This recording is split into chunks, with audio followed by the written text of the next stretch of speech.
Bismillahirrahmanirrahim. Assalamualaikum warahmatullahi wabarakatuh. Selamat datang di channel Ahmad Abdul Salam. Di sini channel edukasi yang membahas mengenai bisnis, motivasi, pengembangan diri, lifestyle, dan berbagai hal unik lainnya yang bisa dijadikan eh, pembelajaran oleh teman-teman yang menyaksikan YouTube saya. Nah, teman-teman, pada kesempatan kali ini, insya Allah pada seri review buku ini, insya Allah saya akan membahas mengenai buku 10 Jurus Terlarang. Ini yang menulis Mas Ipo Santosa. Nah, teman-teman, pada kesempatan review kali ini, insya Allah saya akan membahas bukan hanya sekedar review yang saya dalam misalkan satu video, satu buku enggak, tapi saya ingin membahas satu video misalkan contoh satu bab atau contoh satu sub bab. Tujuannya untuk apa? Supaya review ini jauh lebih detail dan teman-teman jauh bisa lebih memahami isi dari buku tersebut. Jadi kalau misalkan teman-teman mungkin sering melihat review yang membahas hanya satu buku langsung dalam satu video, itu biasanya kurang komplit. Oleh karena itu saya ingin membuat review yang sedikit berbeda, yaitu review yang jauh lebih detail, diantaranya dengan membahas dalam satu buku ini misalkan satu bab, satu video. Jadi dalam satu buku ini mungkin bisa ada beberapa video part gitu. Nah, pada kesempatan kali ini, pada part pertama, eh, review buku 10 Jurus Terlarang ini, saya akan membahas mengenai bab pertama, yaitu mulailah dengan yang kanan. Nah, teman-teman, sebelum kita langsung ke pembahasan, di sini saya ingin sedikit mengenalkan mengenai buku 10 Jurus Terlarang ini. Jadi ini merupakan buku ketujuh yang ditulis oleh penulis bestseller Mas Ipo Santosa. Nah, untuk teman-teman yang bergulat di dunia bisnis dan motivasi, saya yakin insya Allah teman-teman pasti kenal siapa itu Mas Ipo Santosa. Nah, beliau ini kan merupakan motivator dan juga pengusaha yang namanya sudah beken banget di Indonesia, dan saya yakin untuk teman-teman yang memang sudah bergulat lama di dunia bisnis di Indonesia, saya yakin pasti kenal siapa itu Mas Ipo Santosa. Nah, untuk teman-teman yang belum kenal, saya ingin sedikit mengenalkan. Jadi Mas Ipo Santosa ini salah satu motivator eh, terkenal di Indonesia, dan dia terkenal dengan menyampaikan mengenai otak kanan. Jadi berbisnis dengan menggunakan cara otak kanan. Nah, apa itu otak kanan? Insya Allah akan pasti ada pembahasan di buku ini mengenai penjelasan terkait otak kanan. Dan memang beliau ini juga terkenal sebagai marketer handal, dan salah satu keunggulan dari sistem marketing yang beliau sampaikan itu biasanya sifatnya lateral atau di luar dari pemahaman logis orang pada umumnya. Jadi biasanya nggak kepikiran tuh sistem marketing yang beliau sampaikan itu biasanya nggak kepikiran oleh kita. Jadi teman-teman langsung kita ke pembahasan supaya langsung ke intinya. Nah, jadi buku ini sangat bermanfaat untuk teman-teman yang pengen meningkatkan kembali omset bisnisnya, cara bermarketing dan lain sebagainya. Jadi kalau misalkan teman-teman sekarang ada yang stuck nih mengenai cara bermarketing, terus omset bisnisnya stuck, saya sarankan untuk membaca buku ini, 10 Jurus Terlarang. Dan memang jurus-jurus yang disampaikan itu memang benar-benar nyeleneh dan di luar dari pemahaman logis kita. Nah, di sini bab yang pertama yaitu mulailah dengan yang kanan. Nah, di sini ada penjelasan lagi, ada pertanyaan lagi, maaf.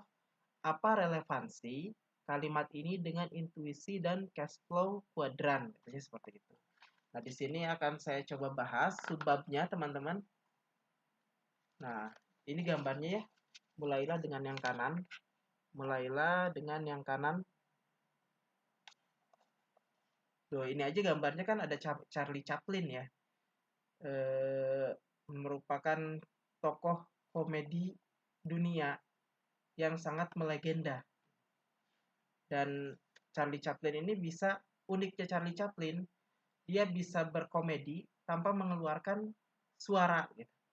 Dengan hanya gerakan saja kita bisa tertawa dibuatnya. Nah, di sini penjelasan yang pertama yaitu orang lateral. Nah, apa sih? Jadi kalau misalkan kita ingin memulai dengan yang kanan, salah satu cirinya yaitu kita harus menjadi orang yang lateral. Nah, orang yang lateral itu yang seperti apa? Nah, saya sempat mencari pengertiannya. Jadi, orang yang lateral atau orang yang berpikir dengan cara lateral yaitu orang yang mencari solusi dengan cara tidak umum atau di luar pemikiran logis. Jadi, kalau misalkan teman-teman menemukan orang di lingkungan sekitarnya yang mencari solusi dengan cara yang di luar cara umum atau yang biasa bahasa kekiniannya disebut dengan out of the box, berarti itu disebut dengan orang lateral. Jadi teman-teman jangan langsung merasa aneh ya kalau misalkan menemukan orang-orang yang di luar cara berpikirnya di luar dengan kebanyakan orang, berarti orang ini termasuk ke dalam orang lateral. Dan menurut Mas Ipo Santosa ini, orang lateral itu termasuk ke dalam orang kanan. Nah, di sini ada kalimat too bad can be good. Terlalu buruk itu bisa berarti baik. Nah, maksudnya apa sih gitu? Jadi Mas Ipo Santosa ini ingin menyampaikan bahwa ketika kita melakukan sesuatu yang buruk, itu belum tentu hasilnya buruk. Malahan ketika kita melakukan sesuatu yang buruk dengan tujuan untuk menggebrak, itu bisa menjadi sesuatu yang baik. Dan memang kenyataannya ini memang sering memang sudah ini buku ini diterbitkan pada kurang lebih tahun 2011 dan ramalan itu sudah terbukti pada saat ini. Ketika teman-teman melihat video konten YouTube yang viral, padahal kontennya isinya buruk, yaitu merupakan salah satu dari metode ini. Gitu. Berarti orang-orang yang eh, biasanya disebut dengan apa ya? Lupa saya istilahnya. Ketika orang tersebut melakukan sesuatu yang buruk dan itu tidak biasa dilakukan oleh orang banyak, nah dampaknya belum tentu dia menjadi buruk, malahan kadang-kadang menjadi viral gitu. Dan itu memang terjadi pada kondisi saat ini, yang memang segala sesuatunya dituntut untuk kita agar bisa kreatif. Nah, di sini disebutkan contohnya salah satu perusahaan yang menerapkan too bad can be good atau orang lateral ini, yaitu contohnya Ryanair. Nah, si Ryanair ini kan merupakan sebuah maskapai penerbangan dari Eropa yang harga tiketnya itu murah. Nah, uniknya ini si Ryanair ini benar-benar memberikan fasilitas yang sangat minim sekali. Di antaranya kursi yang tidak bisa direbahkan. Terus posisi tempat duduk yang saling berdekatan. Dan bahkan uniknya yang saya rasakan ketika kita melakukan penerbangan itu minuman ya pasti disiapkan gitu. Tapi di Ryanair ini kita harus membeli minuman itu. Jadi tidak ada yang namanya minuman gratis. Nah, terus selain itu di sekujur pesawatnya juga dibubuhkan iklan untuk mendongkrak penjualan. Nah, ini juga unik ya teman-teman. Jadi memang si Ryanair ini dia dalam hal lain mungkin harganya tiketnya murah, tapi dia mencari keuntungan dari cara yang lain. Dan ini juga memang sering dilakukan oleh orang-orang pada saat ini. Yaitu ketika harganya, misalkan contoh, harga produknya murah, tapi dia mencari keuntungan dari ongkir dan lain sebagainya. Itu banyak sekali gitu. Kejadian seperti saat ini. Dan itu memang hanya orang-orang kreatif yang bisa melakukan hal unik seperti itu.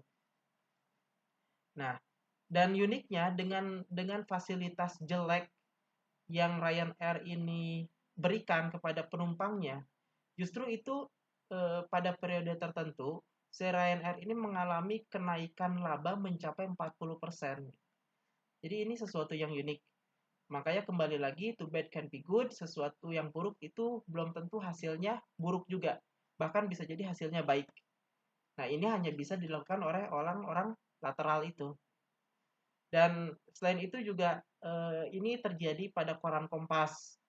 Pada koran Kompas, jadi ada koran Kompas edisi 28 Juni 2005, di mana judul atau headline-nya itu membubuhkan simpan Kompas hari ini, besok tidak akan terbit lagi. Dan di situ juga ada gambar Hairil Anwar, Hari Rusli, dan Suhokgi. Jadi benar-benar sesuatu pemikiran yang eh, justru kita kan kepikirannya ini kan hal yang buruk ya kan. Koran ini nggak akan terbit lagi. Tapi dengan dampak seperti itu justru penjualan langsung melonjak gitu. Jadi mungkin kalau misalkan bahasa saat ini eh, mungkin bisa disebut dengan viral. Nah, di sini saya ingin sedikit menyimpulkan teman-teman supaya teman-teman ada kesimpulan dari pembahasan mengenai orang lateral ini. Jadi, orang lateral itu apa sih? Orang lateral itu yaitu orang yang berpikir lateral.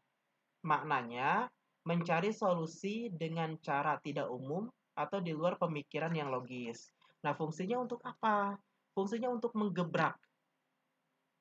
Karena kenapa? Karena hal yang lateral ini sifatnya berbeda atau unik.